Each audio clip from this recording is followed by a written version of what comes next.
Picture this. You wake up on a Tuesday morning, make your coffee, sit down at the kitchen table, and pull up your bank account the way you do every week. Except this morning, something's off.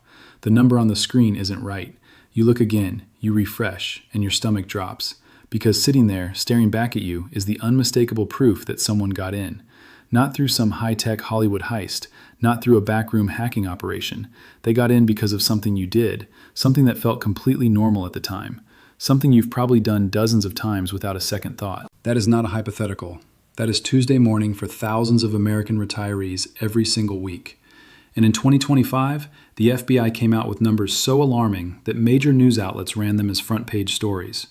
Americans aged 60 and older reported $7.75 billion in fraud losses in a single year, a 59% increase from the year before. More than 12,000 seniors each lost over $100,000. The average loss was $38,500. Gone. Not from a market crash, not from a bad investment. Stolen, through habits that felt completely routine. Today, on Retiree's Guide, we're walking through every single one of those habits, 5 of them. FBI documented, Secret Service verified, and growing. None of them feel dangerous. None of them look like scams. That's exactly what makes them so effective, and exactly why no one warns you about them until it's too late. Before we go any further, if you're not already subscribed to this channel, please hit that button right now. This channel exists for one reason: to give retirees the financial information that matters most, explained clearly, without the jargon, without the fluff. The kind of information that doesn't show up in your mailbox, but absolutely should. Hit subscribe and the bell so you don't miss what's coming, because today's video is one you'll want to share. Let's get into habit number 1.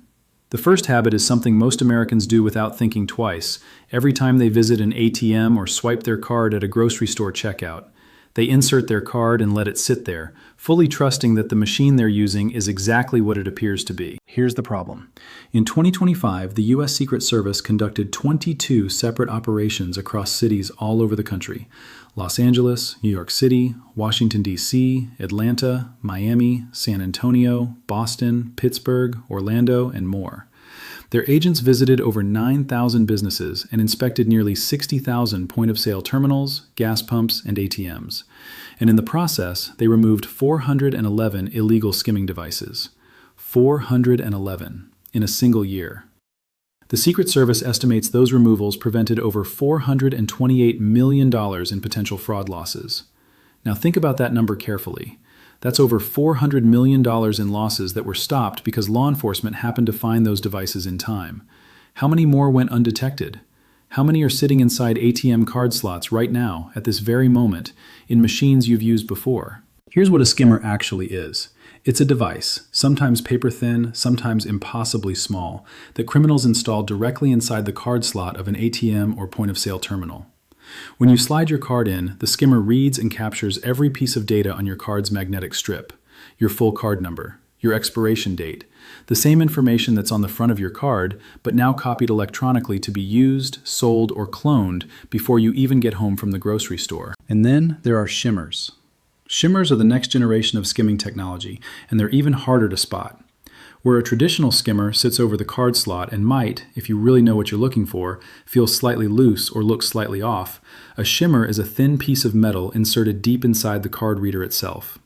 You can't see it from the outside. You can't feel it. There is nothing visible to alert you. It sits silently inside the reader and intercepts the data from your chip, which is the very technology that was supposed to make skimming obsolete. The Secret Service says these operations are based overseas, many of them in Eastern Europe, and they are organized, sophisticated, and well-funded.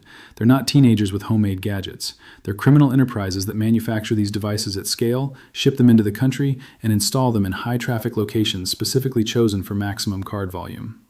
Gas stations on busy highways, ATMs near stadiums, machines near tourist attractions, machines in neighborhoods with older populations. So what do you do about this? 3 specific things. First, whenever possible, use tap-to-pay technology. If your card has a contactless chip and the terminal supports tap-to-pay, use it. Your card never enters the reader, there's nothing to skim. Second, when you use a card reader, take 5 seconds to look at it and touch it. Does the card slot feel slightly loose? Does any part of the machine look mismatched, scratched, or tampered with? Does it feel like something is layered over what should be a clean, flush surface? If anything feels off, and I mean anything, walk away. Third, if you're at a gas station and can run your debit card as a credit card instead, do that. You won't need to enter a PIN, which protects you from a second threat we're about to discuss. Habit number 2. You're at the ATM, you slide your card in, you're ready to enter your PIN, and you type it in without covering the keypad. This one might sound like the simplest thing in the world, and it is, but it's also the step that completes the theft. Here's why it matters so much. A skimmer captures your card data, but card data alone isn't enough to drain your account. To use a cloned debit card at another ATM and take your cash, criminals need 2 things: your card data and your PIN. The card data comes from the skimmer in the slot. The PIN comes from a pinhole camera, a tiny, almost invisible camera mounted somewhere above or around the keypad, sometimes inside a fake panel, sometimes inside a brochure holder, sometimes in a fake overhead component, that records the keypad from above. Your card data and your PIN recorded in the same transaction. That's the combination that empties accounts. The U.S. Secret Service specifically addresses this. Their official consumer guidance, not advice from a blog, not suggestions from a financial columnist, but actual guidance from a federal law enforcement agency, says to use your hand to cover the keypad area every single time you enter a PIN, specifically to block scammers who may be using tiny pinhole cameras above the keypad to record entries. Cover the keypad every time, whether you feel like you're being watched or not, whether the machine is inside a building or outside, whether it's your regular bank ATM that you've used 100 times or a machine you're using for the first time. The habit has to be automatic, not situational, because the camera doesn't care how comfortable you feel. It's recording whether you're alert or relaxed. There's also a secondary benefit to covering your PIN that most people never consider. Not every theft is high-tech. Shoulder surfing, someone nearby simply watching you enter your PIN, is still one of the most common low-tech methods criminals use. A person standing in line behind you, someone at a nearby table, even a well-positioned phone held casually in a hand. Covering the keypad stops all of it. Every threat, every method, with one simple physical action that takes less than 1 second.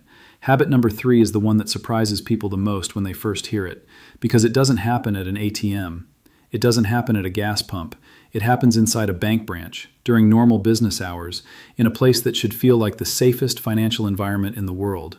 The habit is handing your unlocked phone to anyone who asks for it. Let's set the scene so this lands properly. You walk into your bank branch to handle something. Maybe you have a question about a recent charge. Maybe you're opening an account. Maybe there's a transaction issue. And at some point during the conversation, someone, a person dressed professionally, standing behind the counter at the institution that holds your money, says something like, "Can I just take a quick look at your banking app for a second?" Or, "Let me see your phone so I can confirm which account we're looking at." You hand it over because it feels completely normal. This is your bank. These are the professionals. You're inside the building. What could possibly go wrong? Here's what can go wrong. An unlocked phone with your banking app open is a master key. In the time it takes you to glance away, and it doesn't take long, someone with the right intent can initiate a wire transfer, change your account password, change the phone number linked to your two-factor authentication, add a new payee, adjust your transfer limits, or send themselves a payment. The account credentials are already authenticated. There's no passcode prompt. There's no additional verification needed.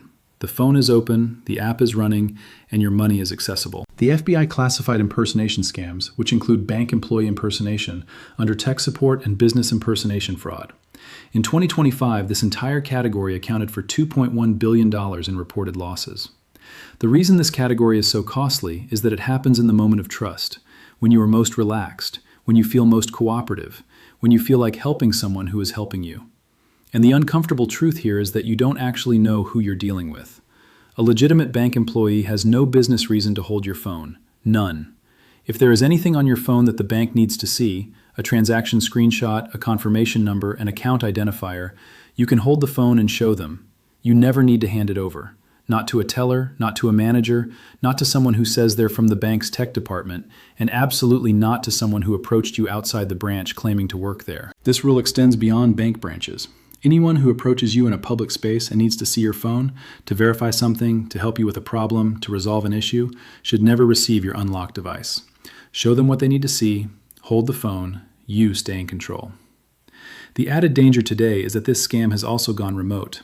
Criminals now call retirees claiming to be from their bank's fraud department, tell them there's a suspicious transaction to review, and then say they need to remotely access the banking app to confirm the issue. The end result is identical. An open, authenticated banking session in the hands of someone whose only job is to move your money as fast as possible before you realize what's happening. If anyone, on the phone, in person, or online, asks to access, hold, or remotely connect to your phone, end the interaction. Call your bank directly using the number on the back of your card. Habit number 4 is the fastest growing financial fraud targeting seniors in the United States right now. It's growing faster than identity theft. It's growing faster than investment fraud. And in 2025, the FBI called it out by name in a dedicated public warning. The habit is depositing cash into a cryptocurrency ATM kiosk because someone on the phone told you to. Let's make sure you know exactly what these machines are, because a lot of retirees have seen them and not known what they were.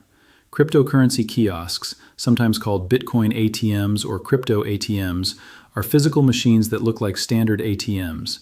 They're in gas stations, pharmacies, grocery stores, laundromats, and convenience stores all across the country. They let you put cash in and convert it to cryptocurrency, which then gets sent to a digital wallet address. That's their legitimate function. Their fraud function is entirely different, and this is how it works. You receive a call. It might be from someone claiming to be from your bank, saying they've detected suspicious charges on your account, or from someone claiming to be from Social Security, saying your benefits are at risk, or from someone saying they're from Medicare or the IRS or law enforcement. The voice is calm, the tone is professional, the urgency is real. They say they flagged something, and to protect your funds, you need to take immediate action. That action involves withdrawing cash from your account and depositing it into a cryptocurrency kiosk at a specific location. They'll give you a QR code, sometimes texted to you, sometimes shown to you through a screen share, to scan at the machine. You scan the code, deposit the cash, and the money moves instantly to a digital wallet controlled entirely by the criminal. It's irreversible, it's untraceable, and once it's done, it's gone. The FBI's numbers on this are staggering. In 2025, the Internet Crime Complaint Center received more than 13,400 complaints involving cryptocurrency kiosks, with total losses exceeding $388 million. That is a 23% increase in complaints from 2024 and a 58% jump in losses. The average loss per complaint was roughly $29,000, and the age breakdown is the part that should stop you cold. Adults over the age of 50 accounted for the majority of complaints, and over $300 million of the $388 million in losses.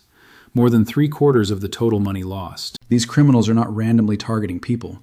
They are deliberately and systematically targeting older Americans because decades of research and their own experience has shown that older adults tend to trust authority figures more, respond more strongly to urgency, and are less likely to have a peer nearby who would immediately recognize the scam for what it is. The legislative response has begun. Tennessee banned cryptocurrency kiosks statewide. Indiana followed. Minnesota passed similar legislation. But most states haven't acted yet, and these machines remain widely accessible in thousands of locations. The single rule that stops this scam cold is this: no legitimate government agency, law enforcement body, bank, or financial institution will ever, under any circumstances, instruct you to protect your money by depositing it into a cryptocurrency kiosk. That instruction is the scam. The moment you hear it from any source, the call is over. Hang up. Call your bank directly. Call a family member. But do not touch the machine. Habit number 5 is the quietest one on this list. It doesn't happen in a dramatic moment. It doesn't involve a phone call or a criminal network or a machine with a hidden device inside it. It happens at a desk, with a pen in your hand and a form in front of you. The habit is signing a bank document, agreement, or authorization form without reading it first. This one is harder to talk about because it sounds like basic advice. Read before you sign. Everyone knows that. And yet, it's one of the most consistently underreported ways that retirees lose money steadily over months and years. Not in one dramatic moment, but in a slow, quiet drain that takes a long time to notice. Here's how it typically happens. You're at the bank opening or updating an account. You've been there for a while. The employee is professional and helpful. They've explained things clearly. And then they place a stack of papers in front of you, point to the signature lines, and say something like, "These are just the standard forms." And because everything has gone smoothly, because you trust the institution, and because you don't want to seem difficult or slow, you sign. Inside those standard forms are sometimes enrollments in optional programs, overdraft protection, account maintenance packages, automatic credit line renewals, fee-based monitoring services that carry monthly charges. Individually, the charges might be small, $8 here, $12 there, but they're recurring. They're often buried in the statement as line items that look like fees, and they can continue for years before you notice them. The Consumer Financial Protection Bureau has documented this pattern extensively, particularly among older account holders who are enrolled in services they never explicitly asked for. The other version of this is more directly harmful. Some authorization forms, when signed without being fully read, grant broad permissions: automatic payment authorizations, access to multiple accounts, third-party data sharing agreements that go well beyond what you're there to do. Not every bank employee has malicious intent. Some of them don't fully understand every form they're handing you. But criminal actors who have gained employment at financial institutions specifically target the signature line as the mechanism to gain authorization they would otherwise never receive. The fix here is not complicated, but it does require a specific mindset shift. You are never obligated to sign anything on the spot. That is not a negotiation. That is your legal right. If you need time to read a document, you take it. If you need to bring a form home and review it with a family member or your accountant, you say so. If an employee tells you it's just a standard form and you don't need to read it, that is the moment you read it most carefully. Standard forms are the ones that contain the clauses most people miss. Before you sign anything at a financial institution, ask 3 questions out loud. What exactly am I authorizing? Does this enroll me in any ongoing service with a fee? And can I take this home to review before signing? A legitimate institution will answer all 3 questions clearly and will give you the time you need. An institution that creates urgency around a signature should put you on alert immediately. Now let's zoom out and look at all 5 together. Because what's remarkable, and what makes this fraud landscape so particularly dangerous for retirees, is that none of these 5 habits feel wrong. Skimming doesn't feel wrong because the card slot looks just like a card slot. Not covering your PIN doesn't feel wrong because you're in a familiar place and feel at ease. Handing your phone to a bank employee doesn't feel wrong because they work at the bank. Depositing cash into a kiosk because someone official-sounding told you to doesn't feel wrong in the moment because the urgency feels real. Signing without reading doesn't feel wrong because the person handing you the form said it was standard. The psychological design of all 5 of these threats is the same. They're engineered to feel normal. They're built around the exact social cues that polite, trusting, cooperative people respond to. And older Americans, who built their lives on the understanding that trust is the foundation of community, are disproportionately targeted because of those very values. The FBI doesn't just say that seniors lose more money to fraud. They say that older adults are attractive targets in part because they tend to have more accumulated savings, because they may be more isolated, and because they tend to engage more with unfamiliar callers and correspondence. That's not a character flaw. That's a lifetime of good faith living being weaponized against you. And here is the single behavioral shift that breaks almost every one of these schemes open. Slow down before anything involving your money. Not in a paranoid way, not in a way that prevents you from living normally, but in a deliberate way. One conscious pause before the card goes in, before the PIN gets typed, before the phone leaves your hand, before the cash goes into the machine, before the pen touches the paper. One extra 5 to 10 seconds of awareness. One moment of asking, is this something I actually intend to do? Or is it something, urgency, politeness, habit, social pressure, pushing me to do it faster than I normally would? That pause is the defense. The criminals who design these schemes count on you not taking it. The moment you do, most of these threats fail. $7.75 billion. That's what the FBI says seniors lost in 2025 alone. More than 12,000 people, each losing over $100,000. And those are only the cases that were reported. Studies consistently show that fraud against older adults is significantly underreported, partly due to embarrassment, partly due to not recognizing what happened as fraud until much later.